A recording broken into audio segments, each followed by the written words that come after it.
안녕하세요. 대학 코칭 전문가 김모밀입니다. 제가 어제 도서관에서 스웨덴 엄마의 말하기 수업이라는 책을 빌렸는데요.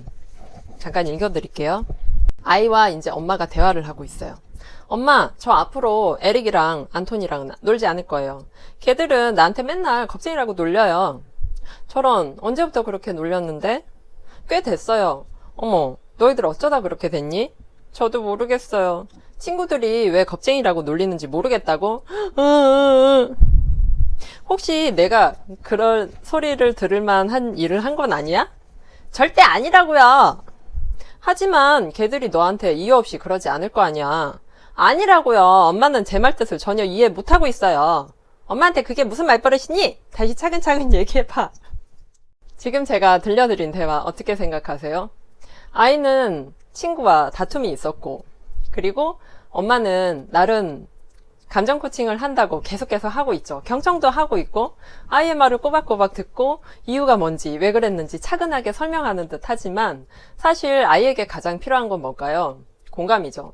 그리고 아이가 필요로 하는 건 엄마 나 너무 속상해요. 그들이 나를 놀렸다 말이에요. 이건데 엄마는 그걸 놓치고 그 친구와 우리 아이가 왜 사이가 틀어졌는지를 계속 묻는 거예요. 그러니까 아이는 열폭하는 거죠, 나중에. 그러면서 엄마들이 이렇게 얘기해요. 나는 분명히 감정 코칭을 해줬어. 근데 애가 화를 내더라고. 이렇게 얘기를 합니다.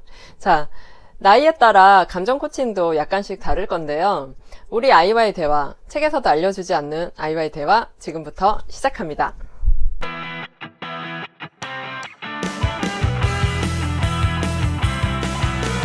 이 책의 저자는 사실 심리학자예요.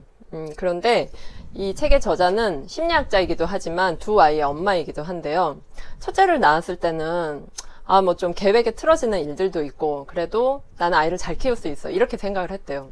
근데 아이 둘을 키우면서 육아와 일을 병행하는 게 너무 힘든 거예요. 그리고 도대체 아이들한테 어떻게 말을 해야 될지 아이와 소통을 어떻게 할지 멘붕이 된 거예요. 그래서 이 저자가 온갖 책 읽고 잡지도 읽고 블로그에 방문하고 커뮤니티도 가입하고 이랬다가 어떤 한 작가의 책에서 자신이 생각한 어떤 솔루션을 발견해낸 거죠. 그래서 그 저자가 이제 얘기하는 거를 계속 따라 했대요.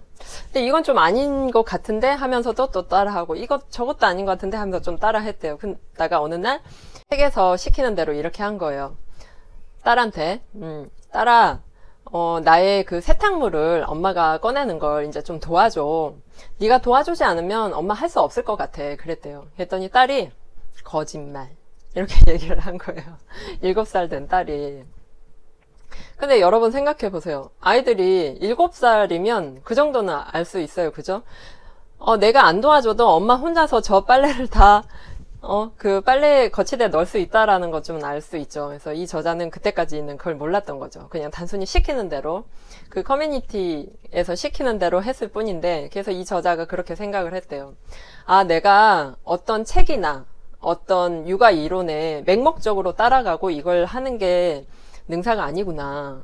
나의 내면의 소리에 다시 귀를 기울여 보고, 내가 정말 뭘 원하는지, 그걸 아이에게 전해야 되겠구나. 이렇게 생각을 했나 봐요. 그게 저도 비슷한 생각이었고요. 이 저자나 저나 비폭력 대화를 그래서 들었었고. 그런데 여러분, 다양한 육아 서적에서 가르쳐주는 말하기 연습, 아니면 엄마의 말투, 말 습관, 이런 거를 따라한다고 해서 아이와의 관계가 당장 바뀌진 않아요. 어떻게 하면 된다라고 알려주는 책만큼 쉽고 어려운 책이 없어요. 왜 쉽냐면, 이렇게 하면 되는 거였어 하고 덮고 나면 이제 리얼 버라이어티가 펼쳐지죠. 리얼 버라이어티가 펼쳐지면 그 말대로 이렇게 오고 가고가 안 되는 거예요. 그러니까 이제 멘붕이 오고. 그래서 결국 사람들은 책에서 시키는 대로 했는데 나는 왜 안 돼? 우리 아이는 나한테 화를 냈어. 이렇게 얘기를 하게 되는 거예요. 자, 제가 지금 4살이랑 8살 두 남자아이를 키우고 있는데요. 저는 두 아이를 키우면서 감정 코칭이 이런 식으로 바뀌는구나를 이제 깨닫게 됐어요. 저희 첫째가 지금 8살인데 걔가 지금 한 4살, 5살 때까지는 그랬구나. 아팠겠구나. 힘들었어. 아고 어떡해. 이런 식으로 절대 공감. 무조건 아이의 편에 서서 그렇게 공감해 줬을 때 아이가 굉장히 만족해하고 그걸로 모든 감정이 이제 풀렸어요. 근데 얘가 유치원을 다니면서 6살, 7살 점점 이제 좀 더 인지 발달이 되고 사고하는 능력이 이제 커지다 보니까 제가 그렇게 했을 때 좀 더 복잡한 감정을 느끼니까 제가 무조건 아이한테 페이싱 해주는, 아이의 말을 따라 해주는 걸 페이싱이라고 하는데, 그렇게 해줬을 때 아이가 약간 반감을 살 때도 있었어요. 그래서 지금은 첫째에게 하는 감정 코칭은 약간 달라요. 그리고 둘째에게는 첫째 때 이미 겪어봤고 또 둘째의 기질을 이미 파악을 했으니까 굉장히 심플하고 단순하게 감정 코칭을 해주는 방법이 있습니다. 그걸 오늘 말씀을 드릴 건데요. 만약에 둘째가, 저희 둘째가 이 구운 감자를 엄청 좋아해요. 오덕오덕 씹는 소리가 재밌잖아요. 근데 이게 염분이 좀 있어요. 그래서 이거를 한두 개만 주고 말고 싶은데 얘가 계속 더 달라고 쫄라요. 혹은 젤리 있죠. 집에 젤리도 그런데 그랬을 때 저희 남편이 쓰는 방법은 바뀌었네? 하고 예를 들면 처음 보는 물건이랑 이렇게 바꿔주는 거예요. 과자가 젤리가 됐어. 이렇게. 저희 첫째가 안경을 쓰는데 얘가 계속 달라고 조르고 막 울고불고 하는 거예요. 그래서 애 아빠가 비행기랑 이렇게 싹 바꿔치기를 한 거예요. 그러니까 당연히 첫째도 알고 저도 알고 애 아빠도 알지만 저희 둘째만 눈치를 못 채고 엄마 이 말도 아직 잘 못하는 아이가 저한테 오더니 엄마 안경이 자동차로 바뀌었어 이러면서 저한테 계속 그걸 반복하는 거예요. 어쩔 수 없는 거짓말이었어요. 그래서 이거는 뭐 감정 코칭이라고 하기에는 좀 이상하긴 한데 아이가 요구하는 거는 안경이었잖아요. 근데 그 안경을 줄 수가 없었어요. 그랬을 때 바꿔치기를 한다든지 아니면 아이가 계속 뭔가 해줄 수 없는 상황에서 어떤 걸 요구할 때가 있어요. 예를 들면 유튜브를 보다가 유튜브를 계속 더 보려고 하잖아요. 만화 같은 걸. 그러면 이걸 일부러 이제 끄는 거예요. 와이파이를 끄든 아니면 제 핸드폰을 끄든 꺼놓고 유튜브 보고 싶어? 처음엔 이렇게 물어요. 처음엔 유튜브 보고 싶어? 아이한테 이제 의견을 묻는 거죠. 그 다음 단계는 엄마 켜줄게. 저도 몰라요. 이제 와이파이가 꺼졌는지 아니면 뭐 전원이 나간지 전혀 모르는 사실처럼 미리 이제 슬쩍슬쩍 해하고 꺼놓고 아이한테 이러는 거죠. 근데 이거 왜 안 되지? 어떡해. 이거 보고 싶은데. 그러면 좀 이따가 볼까? 이렇게 넘어가요. 근데 이걸 연기를 하면 안 되고요. 완벽하게 감정이입을 해서 그렇게 해야 돼요. 자, 그러면 첫째는 어떻게 하냐면, 첫째는 이제 좀 컸기 때문에 유튜브 보거나 이럴 때 아이와 시간 약속을 정하는 거예요. 그래서 저희 집 같은 경우는 유튜브를 이제 화요일, 목요일, 토요일 이렇게 3번 보고 한 번 볼 때 30분 이상은 보지 않는 걸로. 근데 이거를 이제 보다 보면 아이가 더 보고 싶어 할 때가 있거나 아니면 보지 않는 날에도 보고 싶어 할 때가 있어요. 그래서 저는 유튜브를 일단 그렇게 약속을 지켜서 보는 걸 원칙으로 하되 아이가 너무 보고 싶어 하면 그냥 보게 해줘요.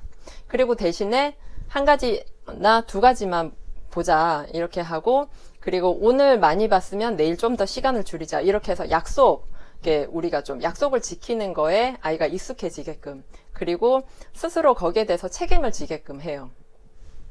그리고 만약에 이제 학교에서 어떤 일이 있었거나 이랬을 때 제가 이렇게 미리 판단해서 아이의 기분을 말해주지 않아요. 어렸을 때는 속상하지, 아프지, 뭐 이런 식으로 아주 단순하게 한마디만 해주고 이렇게 표정으로 말을 해줘도 아이가 공감을 받았다라는 생각 때문에 되게 우쭐우쭐해하고 위안을 받았었는데 지금은 아이가 속상할 때도 있고 슬플 때도 있고 화날 때도 있다 보니까 제가 어설프게 그래서 화났어? 친구랑 싸워서 속상했어? 아니면 속상했겠구나 이렇게 얘기하면 아이가 도리어 화를 내는 거예요. 그러니까 오히려 질문을 바꾸죠. 그때 기분이 어땠어? 엄마도 그 말 들으니까 좀 속상하다. 내지는 아이가 또 어떤 일로 인해서 그 친구 때문에 이렇게 됐어. 아니면 동생 때문에 이렇게 됐어라고 할 때는 페이싱을 이렇게 해줘요. 동생 때문에 이렇게 됐구나를 안 해요. 왜냐면 그거는 그 말에 제가 이제 더 힘을 실어주는 거니까 그 말을 싹 빼고 그랬구나. 그냥 그랬구나. 내용 빼고. 아니면 별말 없이 그냥 들어만 주는 거예요. 가만히. 근데 지금 한 8살 된 아이의 이런 공감해주기나 이런 게 우리 어른끼리도 사실은 통해요.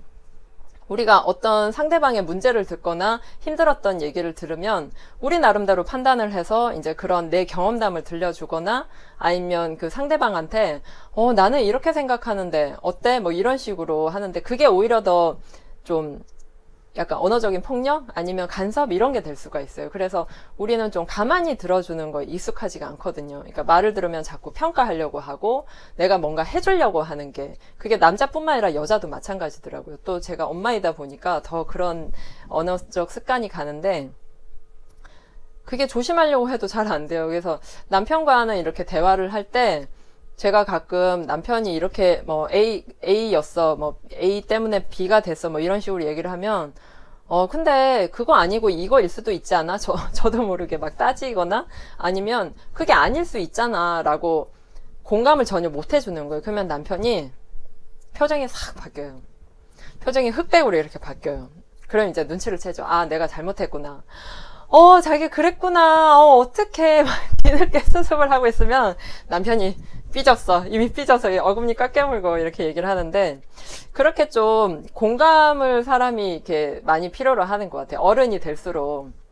그러니까 어떻게 보면 5세 이하일 때는 그냥 폭풍 공감 그리고 아이 말을 그대로 따라해주거나 아이의 감정을 같이 느껴주는 거 아이 편이 돼주는 거 그리고 5세 이상에서 뭐 10세 이하인 아이에게는 그냥 말없이 들어주거나 아이에게 적절하게 질문을 던지는 거 그리고 10세 이상의 모든 세상의 어린이가 어른들한테도 똑같아요. 경청해 주거나 아니면 그 사람 말에 무조건 동의해 주는 거. 그래서 우리는 항상 옳고 그름을 따지는데 옳고 그름은 대화에 아무런 도움이 안 되는 것 같아요. 다만 이럴 땐 도움이 돼요. 그 사람이 나한테 직접적으로 조언을 구했을 때 나는 이걸 이렇게 생각하는데 당신은 어떻게 생각해? 아니면 내가 또 조언을 해주고 싶다면 내가 조언이나 어떤 나의 의견을 말해주고 싶은데 괜찮을까? 이렇게 물어보는 거죠. 우리는 너무나 습관적으로 자동 반사적으로 튀어나가요. 아, 그건 그게 아니고 이거 아니야? 이런 식으로. 근데 그런 10번의 대화가 있다면 그 중에 한두 번이라도 이렇게 좀 양해를 구하거나 아니면 내가 부탁받지 않은 일에 대해서는 굳이 간섭하지 않고 조언을 하지 않는 게 가장 좋은 대화법이지 않나 싶습니다. 아이의 말에 경청하는 법. 그리고 나이에 따라 우리가 어떻게 아이에게 공감해 줘야 되는지 여러분 한번 해보세요. 관계가 조금씩 엄청 많이 달라질 겁니다. 네, 그럼 다음 시간에 또 만나요. 안녕. 구독하기 눌러주세요.